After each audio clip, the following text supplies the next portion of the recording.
Hello, it's Bob Gray Sr. Welcome aboard. Glad you're here. This is what we call Ministry Moments.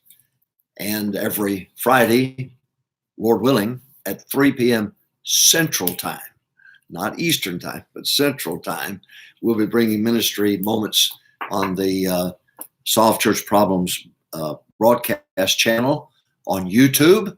And I hope that you'll join us each week, and we'll try to give you some thoughts that people ask me questions. They email me, they text me, and if they're decent, I don't mind talking and answering questions. In fact, I have a Q&A on solvechurchproblems.com that you could go visit. Got 2,600 of those kind of questions and answers that I've given. You may find a topic on there that you've wondered about, and just look it up and you'll be able to see it. Also, I'd subscribe if I were you to solvechurchproblems.com, because you'll get these ministry moments and you'll get weekly sermons. Start way back in 1980. Abraham Lincoln was president. But when I first came to Texas, those sermons are there. We decided to go back to those early days and to publish those. And I mean, we start from the very first Sunday. And my voice is a little higher, but the preaching's still the same. And I think you'll find it interesting. I really do. Hope that you'll get that. Plus, we have weekly blog, and I write articles every week. And we have a Q&A, and we have memes. They laugh at me when I say M-E-M-E. I don't know how you pronounce it.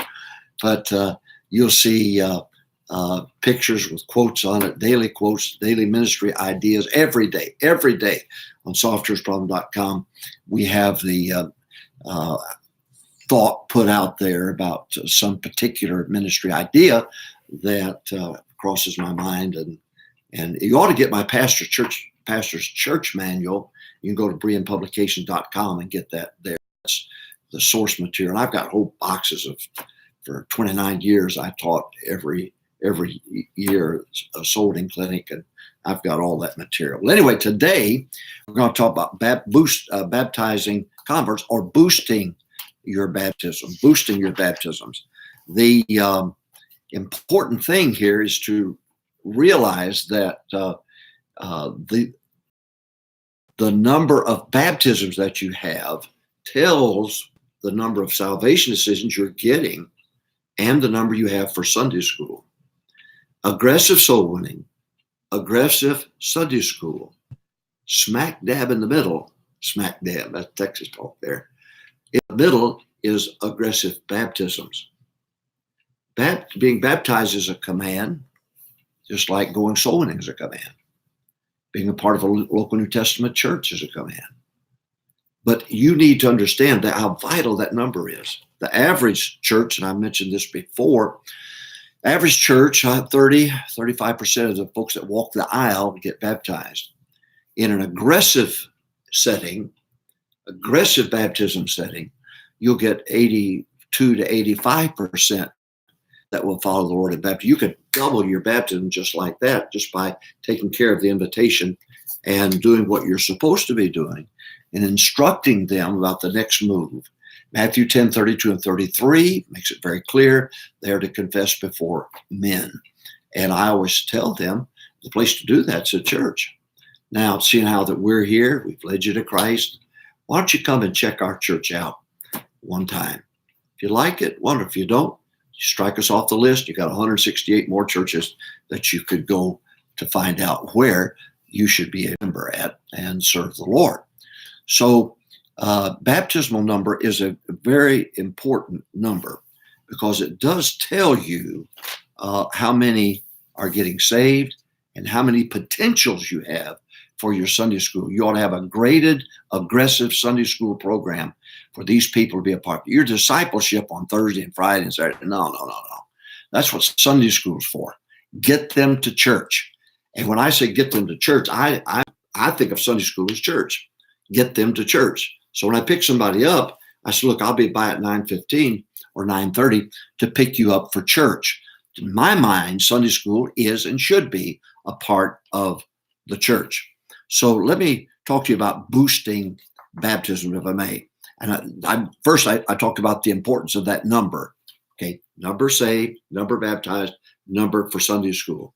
This number in the middle gives me indication of what these two numbers are.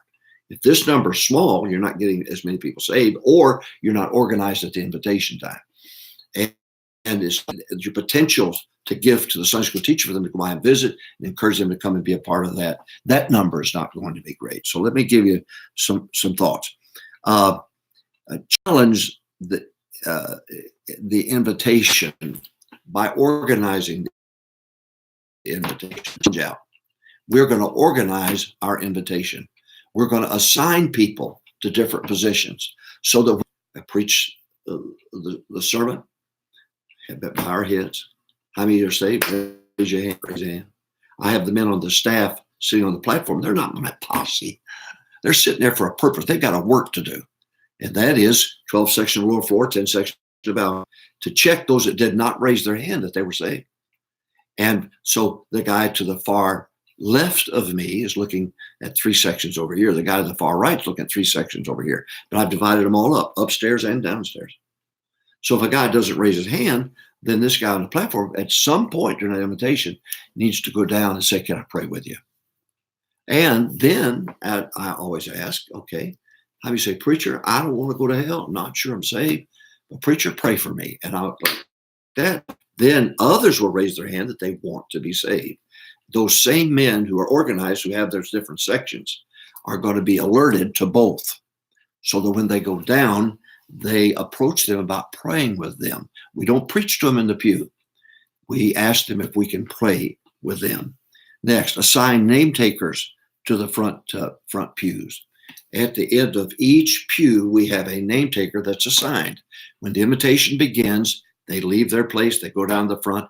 We have a clipboard with decision slips underneath the front pew where they sit. So they reach down, pull it out, put it in their lap, have a pen, and they're ready to go to work.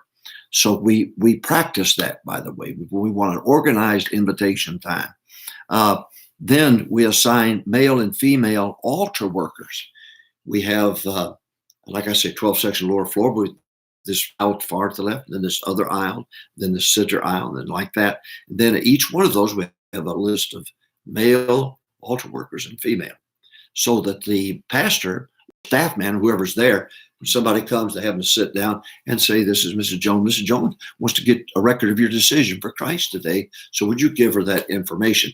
Then I go like that. And if it's a lady, then a lady comes over and sits down next to her. They finish filling that out. And then I introduce them to the lady who was in line, altar worker, because she's the one who's going to escort them upstairs to the ladies' changing area so that she can get ready for baptism. If it's a man, I introduce them to the name taker. They start writing it down. Then I go like this, I get a man come over, he sits down, and then he's introduced, they're introduced to each other, and then I'll say to them, now, Brother Jones here will go with you upstairs for baptism, so you follow him. Then they'll go upstairs. Now we get their name down at the altar, we get their name upstairs at another person.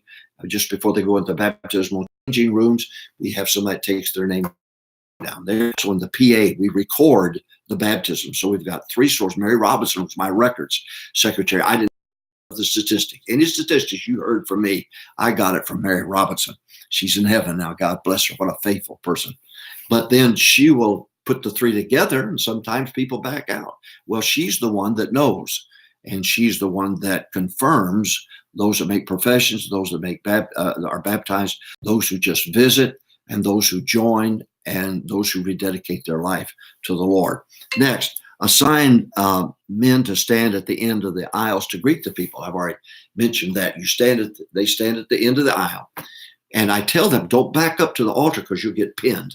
Step up so that you shed, the people come down there like water being shed like this, but you stand there. Because remember, at the beginning, they raise their hand, they're not saved. Remember, if they don't raise their hand, and then you got an eye on them, when they do come, you reach out, take your hand, shake their hand, and say, I'm so glad you came today. Can I show you how you can know for sure you're going to heaven? And so then they take them from there, and they deal with them, and then they introduce them to the name taker, and then the altar worker takes them upstairs. You got that? You understand that? Okay. Now we practice this over, and what's a quarter? We practice it over and over and over again.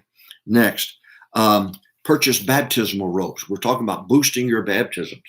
You ought to have changing rooms, a lot of them. If you're building a building, please do yourself a favor and build extra room for changing rooms. Please do so.